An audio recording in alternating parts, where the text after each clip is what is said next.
الحمدللہ رب العالمین والعاقبۃ للمتقین والصلاة والسلام علی سید الانبیاء والمرسلین اما بعد فاعوذ باللہ من الشیطان الرجیم بسم اللہ الرحمن الرحیم الصلاة والسلام علیک یا رسول اللہ وعلی آلک واصحابک یا حبیب اللہ۔ السلام علیکم ورحمۃ اللہ وبرکاتہ۔ موسم چاہے سردی کا ہو یا گرمی کا، ہر موسم ہی عبادت کا موسم ہے، لیکن سردیوں میں کم وقت میں زیادہ ثواب کمانا نسبتاً آسان ہے۔ نبی پاک صلی اللہ تعالیٰ علیہ وآلہ وسلم نے فرمایا، موسم سرما مومن کا موسم بہار ہے کہ اس میں دن چھوٹے ہوتے ہیں تو مومن ان میں روزے رکھتے ہیں، اور اس کی راتیں لمبی ہوتی ہیں تو ان میں قیام کرتے ہیں، یعنی نوافل وغیرہ پڑھتے ہیں۔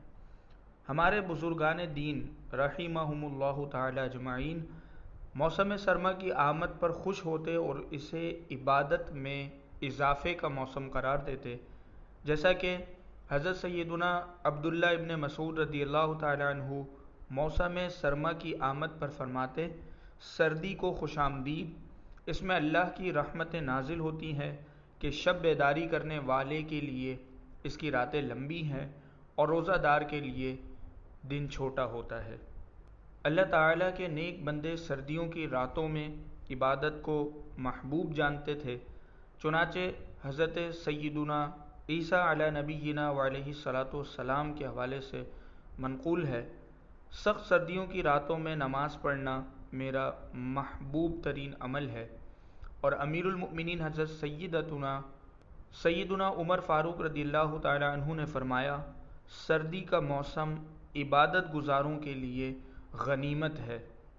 حضرت عبید بن عمیر رضی اللہ تعالی عنہ موسم سرما کی آمد پر فرماتے، اے اہل قرآن، تمہاری قرات کے لیے راتیں لمبی ہو گئی ہیں تو تم ان میں قیام کرو، اور تمہارے روزوں کے لیے دن چھوٹے ہو گئے ہیں تو تم ان میں روزے رکھو۔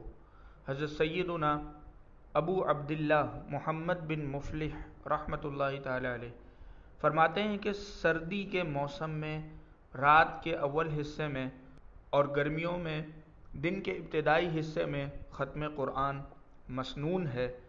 سردیوں میں دن چھوٹے اور موسم ٹھنڈا ہونے کی وجہ سے بھوک اور پیاس کا احساس کم ہوتا ہے، لہٰذا اس موسم میں روزے کا ثواب کمانا آسان ہے۔ نبی کریم صلی اللہ علیہ وآلہ وسلم نے فرمایا، سردی کے روزے ٹھنڈی غنیمت ہے۔ سردی کی وجہ سے نماز میں سستی نہ کیجیے، بلکہ سردی کی مشقت پر اس حدیث کو پیش نظر رکھیے، افضل الاعمال احمزها، یعنی افضل ترین عمل وہ ہے جس میں مشقت زیادہ ہو، اس پر عمل کیجیے اور وضو کی مشقت پر دگنا ثواب کمائیے۔ نبی کریم صلی اللہ علیہ وآلہ وسلم کا ارشاد ہے، جس نے سخت سردی میں کامل وضو کیا اس کے لیے حصے کے ثواب کے 2 حصے ہیں۔ مشقت کے وقت وضو کرنے والے کو قیامت کے دن عرش کا سایہ نصیب ہوگا۔ اللہ کریم ہمیں بھی ان تمام فضائل سے مالا مال فرمائے، آمین بجاہ النبی الامین، وآخر دعوانا ان الحمد للہ رب العالمین۔